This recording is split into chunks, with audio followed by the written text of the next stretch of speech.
j'appuie et je remonte en arrière. Donc là, je fais semblant parce que oui, oui, il vaut mieux, oui. Ok. Ah, j'ai beaucoup mieux, merci. État debout. Et bah pareil, là j'étais sur le côté, je passe sur le derrière, je me mets là et je vais la tirer. Mais ça ne changera rien du moment que vous accédez sur les abdos là, et que vous appuyez sur l'estomac, en gros, hein, presque, bah, c'est bon. Hein. Alors moi ce que je vous suggère, maintenant vous n'êtes pas obligé, c'est de vous mettre 2 par 2 et simuler les claques et la méthode de la compression abdominale. Est-ce que vous êtes d'accord? Oui. Donc, alors, mais les hommes ensemble. Ah, c'est un calme dessus. Vous vous trouvez face à quelqu'un d'un peu imposant. Ça peut arriver. Et puis, c'est ça. Femme enceinte. Personne. Gabarit. Allez, soyons avec les mots obèses. On ne peut pas faire le tour. Ou quelqu'un qui est alité. Ou qui est allongé. Dans ce cas-là, on va faire des compressions thoraciques. Le même geste, en fait, que les abdos. Massage cardiaque. On approche en avant.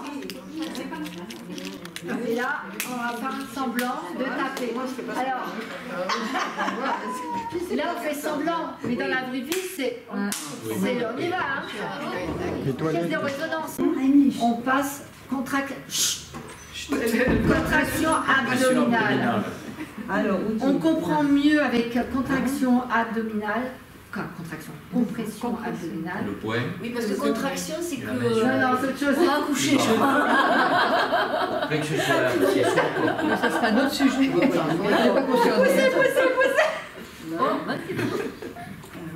Voilà. Hop là. On tire en arrière. Voilà. On est bon. Un malaise, il aura ses lunettes. Voilà, alors quelqu'un qui a un malaise, il peut avoir ses lunettes. Donc effectivement, il faudra penser à les enlever avant de le retourner. Ok? Vous pensez qu'il est détendu là?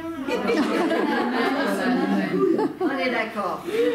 Il fait la sieste. Donc, j'arrive dans une pièce, quelqu'un est par terre. Première chose, au secours, venez m'aider. Il y a, c'est quoi votre prénom?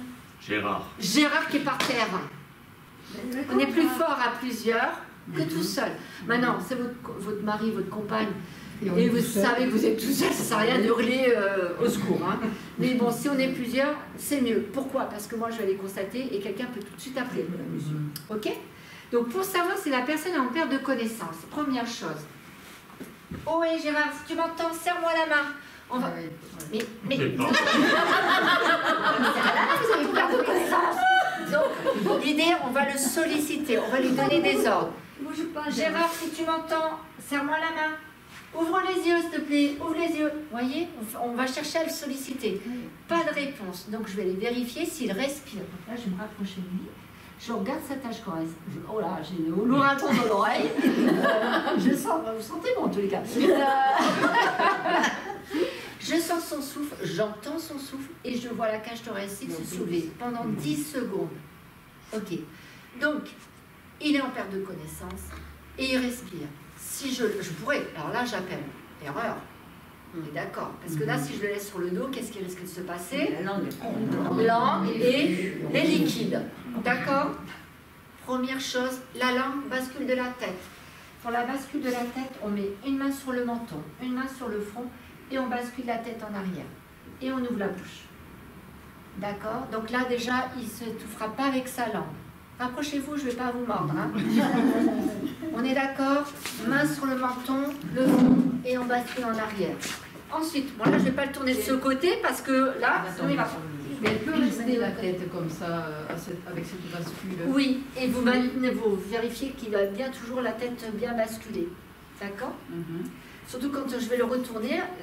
Alors l'idée, on pourrait, moi une fois un atelier, une dame m'a fait « Ah, moi je sais faire la PLS, moi. » Elle a pris la atana et elle l'a retournée sur le côté. Elle était sur le côté. Ce qui se passe, c'est qu'on ne sait pas ce qu'il a, ce monsieur, ce Gérard.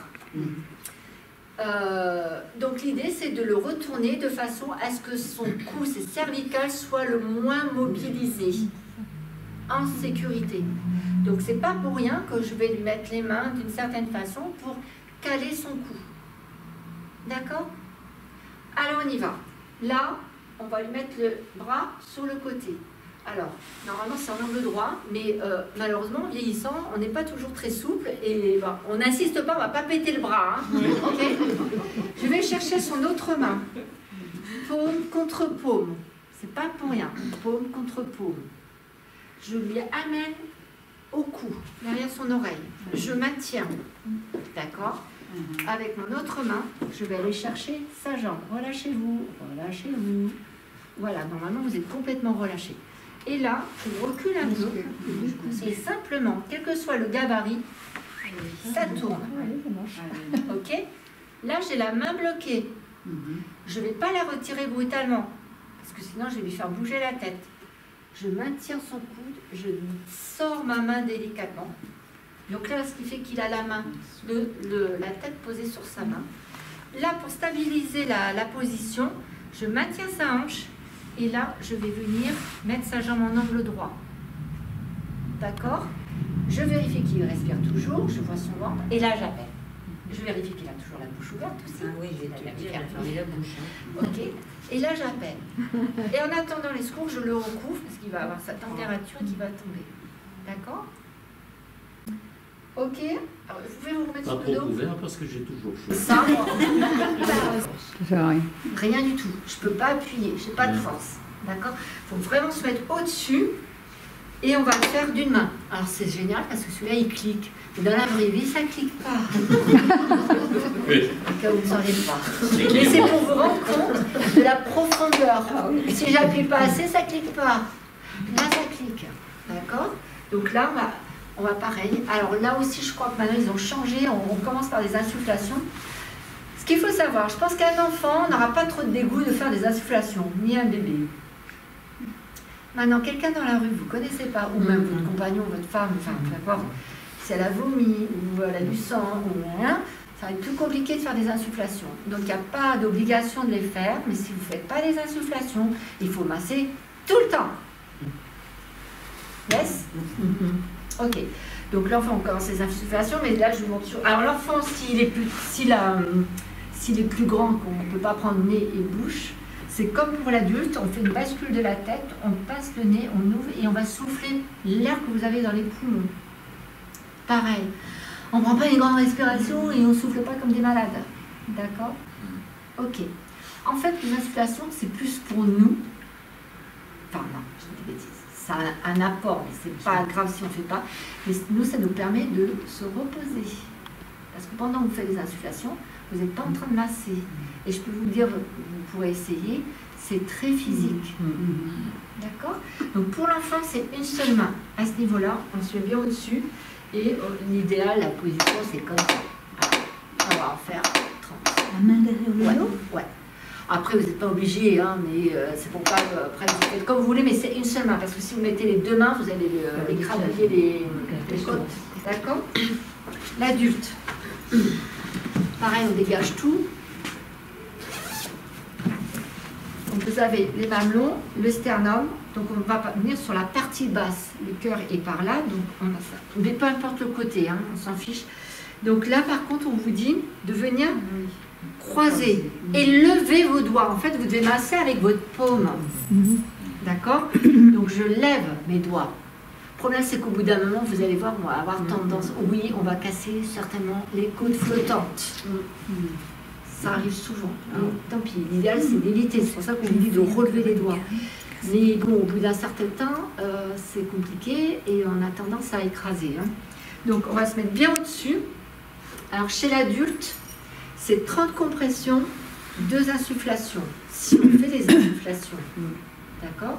Vous n'êtes pas obligé, dans ce cas-là, il faudra tout le temps masser. L'idéal, c'est que quand on est plusieurs, il y en a un qui se met là, l'autre en face, et on se relaie. Ok? Donc là, on va se positionner au-dessus. Là, on verrouille bien les coudes, bien au-dessus, et on y va. Et alors celui-là, il ne clique pas, l'autre, il clique. Donc vous allez faire 30 compressions comme ça. Donc je peux vous dire que c'est assez physique aussi. Je vais pas compter. Alors le rythme.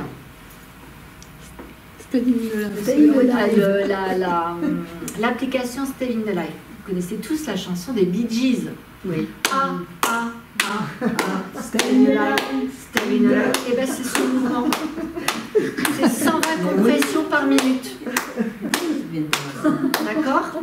Et alors si vous voulez vous retrouver aussi, vous pouvez faire E1, E2, E3, E4, C5, Ah ouais. E6 en mettant le E. Ça vous permet d'avoir le rythme aussi. D'accord? C'est drôle, mais oui, mais bon. Si ça peut permettre de vous souvenir du rythme, A, A, A, A, voilà, c'est ce rythme-là. D'accord? Donc vous faites 30 et si vous le sentez, vous faites les insufflations. Pareil, on bascule la tête en arrière. De toute façon, normalement, elle est déjà basculée la tête. On bouche le nez, on ouvre et on souffle. D'accord? Au bout de combien de temps on estime que ça ne sert plus à rien? Parce que j'ai vu le faire sur une plage, au bout d'un moment, ils se sont dit, bon, il n'y a pas rien à faire. Alors, Il y a des souvenez-vous un temps. pourquoi on le fait. Oxygéner le cerveau. On le fait pourquoi? On ne cherche pas à sauver la Oui, personne. je sais Là. bien. Le cerveau. On cherche à, en attendant l'arrivée des secours, à maintenir la circulation du sang. Oui, mais là, en l'occurrence, c'était les secours, c'était les pompiers. Pardon? En l'occurrence, Ah, mais après, ils prennent leurs responsabilités, les Voilà. pompiers. au bout d'un moment, ils ont dû estimer que c'est eux qui ont pris la décision. Après, là, nous, à notre niveau, c'était les professionnels. Hein. voilà. Après, c'est les professionnels qui vont dire, bah là, il n'y a plus rien à Ouais. faire. Bah oui, la personne est décédée. Ouais. Mais à notre niveau, nous, En attendant, C'est un c'est en attendant. attendant. Oui, oui. Et puis honnêtement, je ne veux surtout pas vous mettre la pression si un jour ça vous arrive, vous faites au mieux. Ah oui. Vous êtes tout seul. Qui n'a pas de problème d'articulation? Qui n'a pas de problème de genou? Hein? Moi, j'ai souvent la question dans mes ateliers, et moi j'ai mal à l'épaule, comment je fais? Eh ben, on croise les doigts que vous ne soyez pas toute seule et que vous soyez capable d'expliquer aux autres comment faire. Bien sûr. D'accord? Déjà, ça sera énorme. Si vous ne pouvez pas le faire, être au moins capable de l'expliquer.